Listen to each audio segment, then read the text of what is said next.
Hello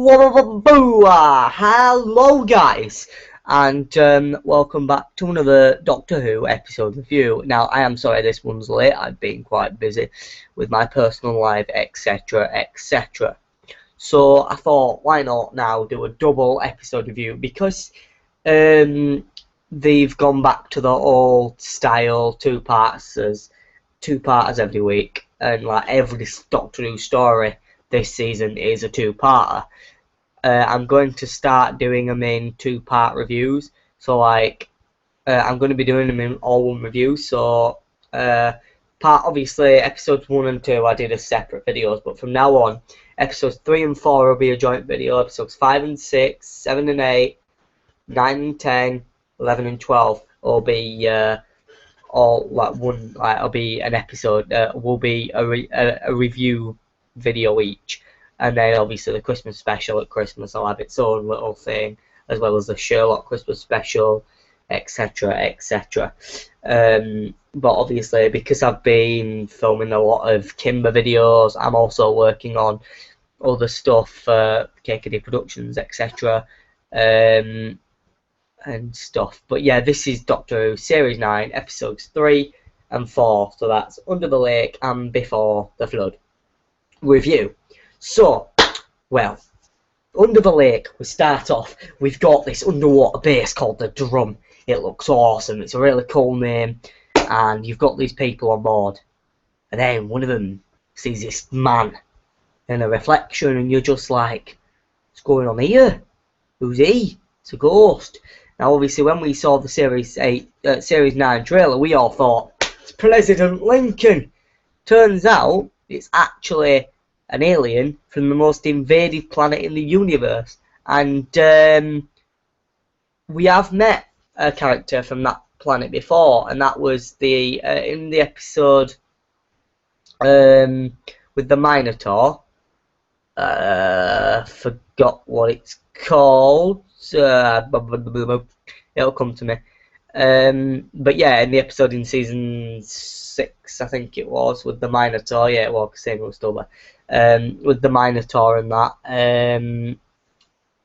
It was a good episode. I like that episode, but it's, you know, there was the alien that was there in the hotel thing, and he was we got to see the exterior. We got to see his planet. Because he went, you see that planet there? That's where I come from. Most invaded planet in the universe. And I actually had a whogasm when I realised that that was a character from that planet, and I just loved it. And then, you know, the episode progresses, and you've got all these ghosts killing people, and you've got, you know, you've got this like questions the Doctor's asked, and you've got all the little jokes about you've got all the little jokes, you know, with the cards, like Doctor, the cards, and stuff like that. That kind of, I think the cards will show up again, because obviously the Doctor's not good at talking to people. He's not good at reading the cards either. I'm sorry for your friend slash your family member slash pet loss, etc. And I think the cards will show up again. One thing I don't like though at the moment is, I'm still trying to get used to, is the sonic glasses. I mean, I know Stephen Moffat only wrote them in because he wanted to prove that they could do that, but it just doesn't work. Wearable technology, I think if they kept them for a few seasons, we would get used to it, yeah, would a lot of us Whovians, but I doubt very much that that is what we're going to do, because, like, they can't really, because too many people are disliking it. I mean, I know people that have completely stopped watching it because of Stephen Moffat's writing and the sonic glasses. They've just put them off the show, and as a dedicated Whovian, obviously I watch it every week, even though lately I haven't been watching it as I like to watch it on time, but that's because I've been busy. But I must say, Under the Lake is a really good episode, and the cliffhanger, you know, I like the fact the TARDIS doesn't really like it, and brought them there for a reason. You've got all the water and the effects and stuff, and the Doctor's just badass in this episode. The ghost effects are just beautiful. Definitely good actors in it. And then you've got the Doctor's ghost. Like, nah, the Doctor is dead. And then we get to the next time trailer for episode 4, which is Before the Flood, and it goes back in time. The Doctor's back in time, and there's quite a bit of timey-wimey stuff. Episode 4 obviously starts with the Doctor's monologue and him breaking the fourth wall by talking to the camera, looking at the camera, giving this whole speech on the boot trap paradox theory, and you know that it is actually a real theory. It's not just written for the show, and it does work well. It does, and obviously it's the fact that Beethoven never existed, etc., and stuff like that. But I liked that. Definitely good. And then we cut to the rock version of the Doctor Who theme tune, which I like the rock version of the theme tune. Actually, I think it adds something new to it. I'd like to see more of the rock version. They should have just made that the title music for this season, with the new title sequence maybe. But you know, they've only just really got that one, so I guess they'll keep that for this season, and then season 10 they'll change it, because they only really keep title sequence for 2 seasons and then change it. You know, because that's what Doctor Who is. Always likes to regenerate. If they're not regenerating the Doctor, they're making him have sonic glasses, changing his outfit or whatever. The 12th Doctor's got too many outfits. He wears too many. I lose track. The amount of variant of action figures they're going to release. Wait for them to release the hoodied one. I like him in his hoodie, actually. It adds quite a childish, teenish like to him. So you can see that he's down with the kids in it. Give him Werther's originals from his pockets. I'd like to see a scene where the Doctor offers someone a Werther's original, actually. You know, it's just like, would you like a Werther's original?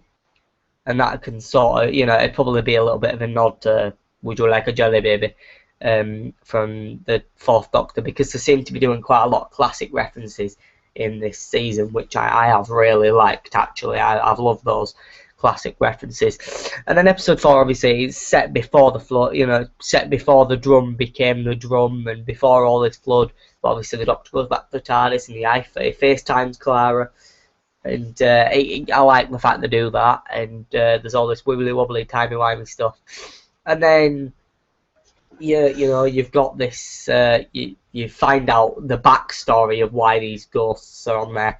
And there is one character in the start of that episode, the woman, I can't remember her name, but the one that goes, it's big on the inside, it's actually big on the inside. I so wanted her to be the new companion, and then they killed her off because the Fisher King killed her. And then the Doctor faced the Fisher King, and it was just beautiful. Just absolutely beautiful. I love the Fisher King. Would like to see him return. I mean, we never really saw him die. We just saw him get washed out by water when the viaduct came down, the aqueduct even. When the aqueduct dam broke and came down, obviously the whole town flooded, and then obviously they built the drum, etc. And then at that point, I predicted that it was actually the Doctor that was in that, what's it called? I can't remember. The thing that freezes you basically over time. And he wakes up and he goes, "Oh, don't kiss me, I've got morning breath." And he just takes me. But I kind of guessed at that point, seeing as the TARDIS had taken itself back there, etc., that's what had happened. And then, you know, the Doctor and Clara are reunited again, and then they go off in TARDIS. And you know, the actors in the episode were so good. I liked the way they brought a deaf character into it, added some emotion from the viewers, you know, like you could get an emotional reaction from the viewers by seeing stuff happen to the characters. You know, there were the 2 characters, the deaf one and her translator person. I don't actually know what they're called, the ones that do sign language, and then tell people what they're saying. They're you know, they kissed and stuff, which you could kind of see that was coming together. So I liked that. That was fun to watch. But I definitely think there were good episodes. Yeah, there were good episodes. There was a good twist of how the Doctor got out of it and stuff. But it is getting a bit boring, I guess, because it's just coming up with new stupid ways to escape. It's always the same story, basically. So I'm hoping the next 2 episodes, the Maisie Williams episodes, are going to be two of the best episodes of the series, because you've got the girl who died and the woman who lived, and the woman who lived, I'm guessing we find out who Maisie Williams is. Hopefully we do, because I cannot wait to find out. So I think that's actually the... Is it the Halloween episode, The Woman Who Lived? No, you've got The Girl Who Died this week, The Woman Who Lived next week, and then you've got part one of the one after that. Yeah, so no, it's not the Halloween episode, but it's the week before Halloween is The Woman Who Lived, which that's going to be good. I can't wait to see that. Because I want to know who Maisie Williams is, and Rufus Hound's in The Woman Who Lived as well. And there is going to be a lot of really cool stuff going to be coming up, I think. But I am looking forward to the rest of the season and seeing what's in store for the Doctor and Clara. Can't wait for the Viking episode, though. The Viking episode does look pretty cool. I like Vikings. I've always liked Vikings because I like history. I think Doctor Who's one of the things that makes me enjoy history so much, but it also helps me learn science as well, because I've learned science from Doctor Who because they put all the scientific facts in. Like Sherlock, I've learned stuff from that as well. So yeah, it's cool. It's good. It's good. But yeah, that's really all I can say for Doctor Who Series 9's episode 3 and 4. That's basically my review of it. I'll see you in 2 weeks for a review of The Girl Who Died and The Woman Who Lived. I've been the Doc 11th, and you've watched my Doctor Who Series 9 episodes 3 and 4 Under the Lake and Before the Flood episode reviews. Goodbye for now. Bye.